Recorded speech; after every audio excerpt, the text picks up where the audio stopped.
Jangan lupa untuk subscribe dan nyalakan lonceng notifikasinya.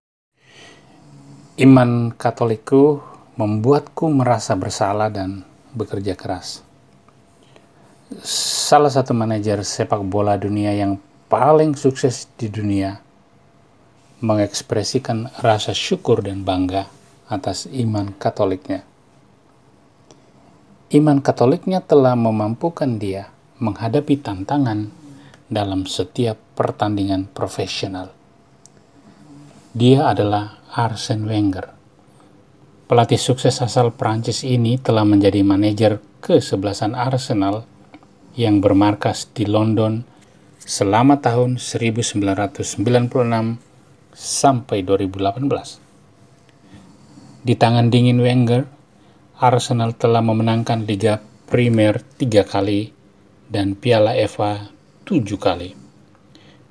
Wenger berbagi pengalaman rohaninya sebagai pengikut Katolik dalam acara BBC Radio 4 dalam program Desert Island Discs tanggal 22 November 2020.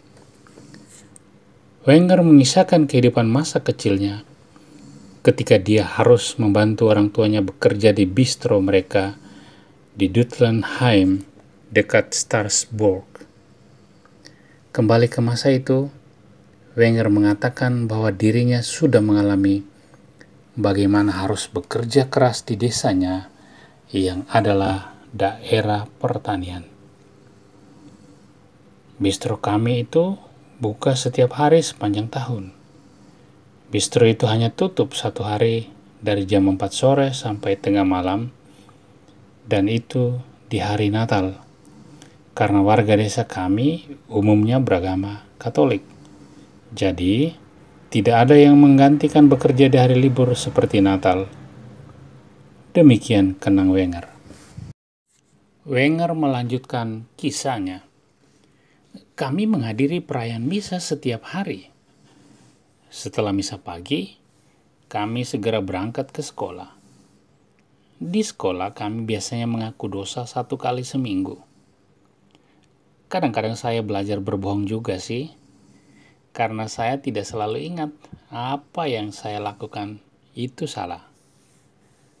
Tetapi yang jelas, setelah pengakuan dosa itu, Anda akan menjadi orang yang segar dan penuh semangat. Anda selalu merasa, oke, saya telah mengakukan dosa-dosaku sekarang, dan Tuhan telah mengampuni saya. Dan saya bisa memulai lagi hidup yang baru. Berbicara tentang pertumbuhannya sebagai orang Katolik, Wenger mengatakan bahwa dirinya tidak pernah merasa benar-benar bahagia karena selalu merasa diri sebagai orang yang cukup berhasil. Dan itu menyangkut sikap iman dalam kerendahan hati seorang Wenger. Kata Wenger, ya agama akan membuat engkau kadang-kadang merasa sedikit bersalah, karena iman Katolik memang seperti itu. Tetapi di atas semuanya itu adalah dorongan besar untuk tidak takut bekerja. Wenger bersaksi bahwa kerja keras adalah etos yang dijunjung tinggi dalam agama Katolik. Untuk diketahui, Arsene Wenger masih mempraktikkan iman Katoliknya sampai sekarang dan masih sering juga membagi pengalaman imannya. Dan tampaknya Wenger tidak menyesali hal itu. Saya selalu bersyukur atas nilai-nilai yang telah diberikan agama saya. Pada dasarnya, jika dianalisis, semua agama itu sih menyebarkan nilai-nilai baik dan nilai-nilai positif. Saya banyak berdoa ketika masih kecil karena saya dididik di tradisi agama Katolik. Pengaruh agama sangat kuat bagi hidup kami. Bahkan apakah boleh atau tidak bermain di hari Minggu sore, kami biasanya bertanya dulu kepada pastor. Sekarang sih saya agak kurang religius begitu.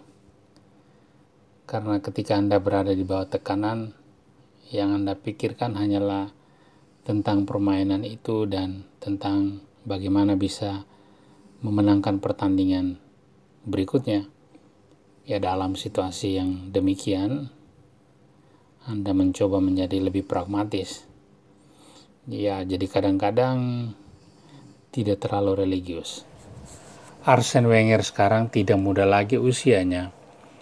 Dia sudah berhenti melatih, tetapi masih terlibat aktif sebagai kepala pengembangan sepak bola global dalam organisasi Federasi Sepak Bola Dunia atau FIFA. Pengaruh iman Katolik juga terlihat dari bagaimana Arsene Wenger memaknakan kegagalan dalam hidupnya. Ketika ditanya tentang kegagalannya dalam memenangkan trofi UEFA Champions League, Wenger memberikan jawaban filosofis tetapi sekaligus juga religius.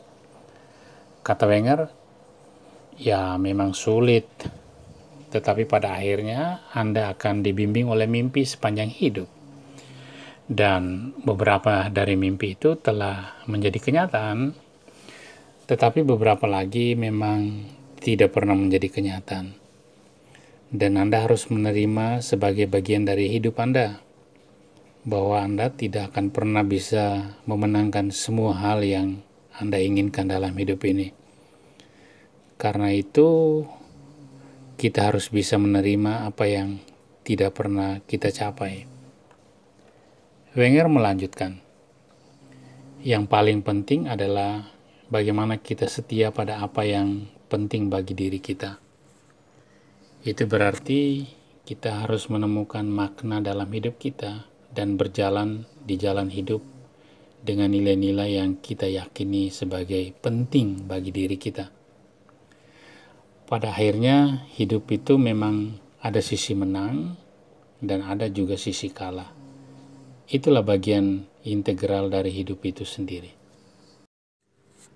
Arsene Wenger menikahi Annie Brosterhood, mantan atlet bola basket, dan mereka dikaruniai seorang putri bernama Lea pada tahun 1997. Saat ini Wenger menetap di Totteridge di London. Selain kesibukannya sebagai brand ambassador bagi FIFA World Cup yang disponsori Castrol, Wenger juga aktif sebagai konsultan sepak bola bagi stasiun Prancis TF1 selama tahun 2004-2014. Wenger juga bekerja bagi beIN Sport sejak tahun 2016.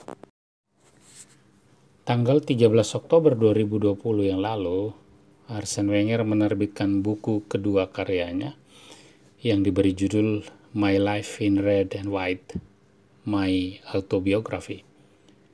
Buku itu diterbitkan oleh WNN dan diterjemahkan ke dalam bahasa Prancis. Buku ini sempat menjadi perbincangan media karena Wenger dalam buku itu tidak menyebut satu kali pun nama Jose Mourinho di dalamnya. Dan Mourinho telah memberikan tanggapannya karena pertanyaan media, bahwa Arsene Wenger tidak bisa dibandingkan dengan dirinya. Ini klaim Mourinho, karena Arsene Wenger tidak pernah berhasil mengalahkan dirinya. Klaim Jose Mourinho itu tentu salah, karena dalam 19 kali pertemuan mereka, Wenger pernah mengalahkan Mourinho 2 kali di tahun 2015, yakni dalam Community Shield di Wembley ketika Mourinho menangani Chelsea, dan satunya lagi ketika Manchester United yang ditangani Mourinho kalah 0-2 dari Arsenal, dan waktu itu mainnya di Emirates Stadium. Terima kasih Arsene Wenger atas jasa-jasamu, terima kasih atas teladan hidup dan iman Kristianimu. Semoga Tuhan memberkati Anda dan hidup Anda.